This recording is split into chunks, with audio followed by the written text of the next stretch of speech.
What up, hotheads? I'm Henry, and this is Blaze the Roof. This week, we're reviewing a sauce named High Desert Not Mama's Chamoy. So, we've reviewed High Desert in the past. They're out of Tucson, Arizona. The founder is Zach Perkins. I love his sauces. Quickly has become one of my favorite sauce makers, and it's actually pretty active in the social media rounds. My last shipment with him, he gave me a free bottle of this sauce, and I wanted to premiere it. We already covered Tucson. We've already covered the company. Let's just kind of dive right into it. I'd say let's look at the packaging, but there's actually no packaging on this one. Normally, there would be a black label. High Desert has black label bottles, which are like the higher end. The ingredients in this are raspberry, not raspberry, vinegar, 7-pot douglas, which is it's one of the heavy hitters out there. Honey, water, sea salt, and orange peel. I mean, there's, whenever I think a sauce has very few ingredients, I think it's usually better. I'm kind of curious how really hot with raspberry. So if you don't know what chamoy is a Mexican candy. I forget what exactly it's made with, but as with all Mexican candies, there's the sugar, there's salt, and there's chili, right? So you get a salty, sweet, and a little bit of burn. And then, of course, whatever. I actually, growing up, I've always been a tamarindo guy, but some people like chamoy instead. So the ingredient I'd actually like to get into are raspberries. According to legend, raspberries were originally white. But when they were being picked by the nymph Ida, she cut herself and the blood stained the berries. So next time you're eating raspberries, you're eating blood berries. And she was picking them for baby Jupiter, right? So as you know, that's the Roman equivalent of Zeus. So the botanical name is Rubus idaeus. Ida is red and belonging to Ida. So now, if you notice, raspberries have they're not quite florets. Those things are actually called drupelets.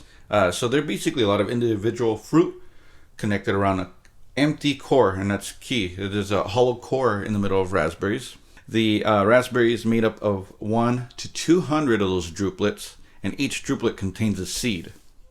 Raspberries can be red, purple, gold, and even black.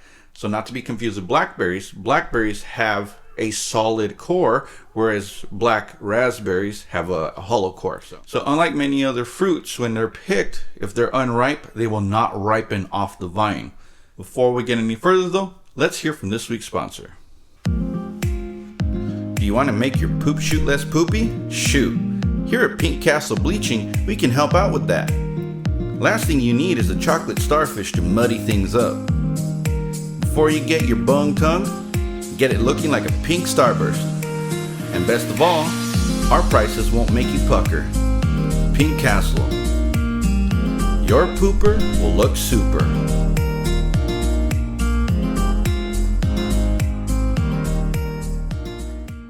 Now for the moment of truth. You can see it is a nice, beautiful, rich sauce. You can see it looks like raspberry jam. I wonder raspberry is the number one ingredient. Smells like raspberry. I wonder if this is more of a dessert sauce. Man, you pair this up with some fruit? That's going to be lovely. I don't know the SHUs on this.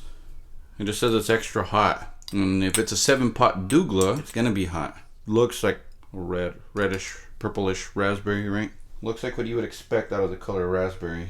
As I mentioned, it is very pulpy, so this might actually be sweet. Again, it's got honey in it. Let's see what else. All right, here we go. Cheers. Ooh, yeah. Oh, there it is. Woo. That was hot. Very slow burn. Back of the tongue. Douglas is in the same family as ghost peppers, reaper, and they're really hot. So, yeah, this is a heavyweight. But damn it, if it isn't the most literally fruit-forward sauce I've ever had. It tasted like a bit like raspberry jam, and then you get the heat. So this would be great on ice cream. Honestly, wow. I would actually throw this on a peanut butter jelly sandwich. You get the bits of the raspberry in there. Very flavorful. It's really good. Definitely got to pair it up with fruit. There's definitely a dessert sauce, but actually, because it's so fruit-forward, I would throw this on pork as well. Any pork product, especially like tenderloin. or pork chops. Woo-wee. That would be so good. It's not for the faint of heart though. It's a hot sauce though. Whoo. But my God, it's really, really delicious. It's what I come to expect from High Desert. I think none of their sauces are bad. It just depends what they like. A lot of them are very southwestern influence, like his adobo, his ghostly prick. But wow, this one is really good for as far as the dessert sauce. Good. I would buy this. This would definitely be a buy. There's a lot of good fruit sauces out there though. This one might be the best one though. It's hot though, but it's really good. And the vinegar doesn't overpower the rest of the flavoring as well. That's one of the things that kind of turned me off into other or fruit-based sauces was the vinegar. And now, yeah, this one is basically fruit and then heat. So well done. Zach Perkins, you're a wizard, man. Next week, I'll be reviewing a sauce named Hell's Kitchen Rocking Rasta. Until then, I'm Henry, and remember, spice up your life. Take care.